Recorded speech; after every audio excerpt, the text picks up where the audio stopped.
ወንድ ልጅ ደግሞ የሚገርምሽ ሁለተኛ ማግባት ከፈለገ ከለከልሽውም አልከለከልሽውም ያገባል። ወላሂ የሚገርምሽ ነገር ያገባል ወይ ደብቆሽ ያገባል። ጭምልቅ አድርጎ እያኖረኝ ነው አላህዬ አንደላቆ ማለት ነው። ወላሂ አልহামዱሊላህ ረቢል ዓለሚን። እና እንዳልኩሽ ነው ከሷም ጋር ቅርብ ነን። አሁን ላይ ትመጣለች፣ ልጆች ይመጣሉ። በጣም በቃ ይሄ ከእህትሽ ጋር እንደምትቀራረብ ያለ አይደል? እኛ እንደዛ ነን አልহামዱሊላህ ረቢል ዓለሚን። ቢያንስ በሳምንት 2 ቀን ምናምን እኔ ጋር ትመጣለች፣ ከልጆች ጋር ይመጣሉ፣ አንድ ላይ እናድራለን። እሷም ጋር ሄጄ አድራለሁ ምናምን። እኛ እንደዛ ነው እንትን ያልነውና ስቲል እኔ ጋር ብቻዬን ነኝ አልወለድኩም። እሷ ጋር ደግሞ ልጆች አሉ። ይደብረኛል አይደል? በቃ አንድ ስልክ በቂ ነው። ደብሮኛል ነው ተራ የሚባል ነገር የለም ማለት ደብሮኛል አይደል? ተራይ ስላልሆነ የለም። እደውልለታለሁ ደብሮኛል እናለዋለሁ፣ ለሷም ደውልላታለሁ ደብሮኛል አትመጡም፣ በቃ አለቀ። አረ መጣን፣ ከዛ ይመጣሉ። ቤቱ በጫጫታ በደስታ ምናምን እንትንለዋለን ማለት እናሳልፋለን ምሽቱም።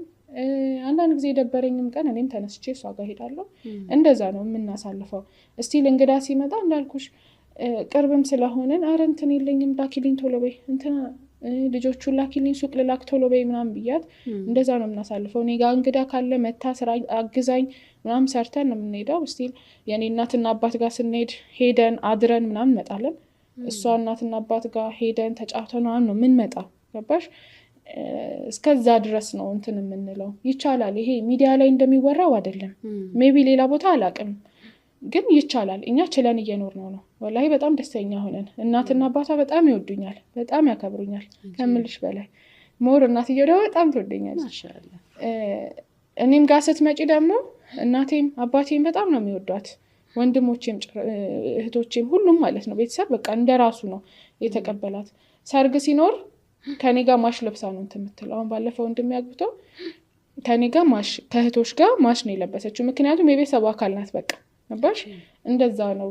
እና እንጂ ይሄ ሚዲያ ላይ እንደሚወራው ተደራቢ ስለሆነሽ ወይ ደግሞ የልጆች አባት ለመበጥበጥ ምናምን አይደለም የምትመጪው።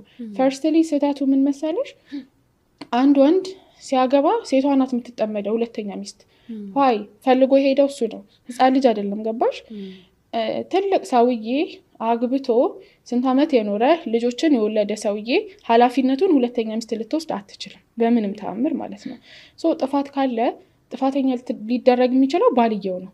ምክንያቱም ሁለተኛ ለምን አገባህብኝ ሙሉ ኃላፊነት የሷን የሚወስደው እሱ እንጂ ሁለተኛ ሚስት አይደለችም። ፈልጎ የሚመጣው እሱ ነው። ወላሂ ኢንቦክሴን ባሳይሽ ሁለተኛ ሚስት ዳሪኝ፣ ሁለተኛ ሚስት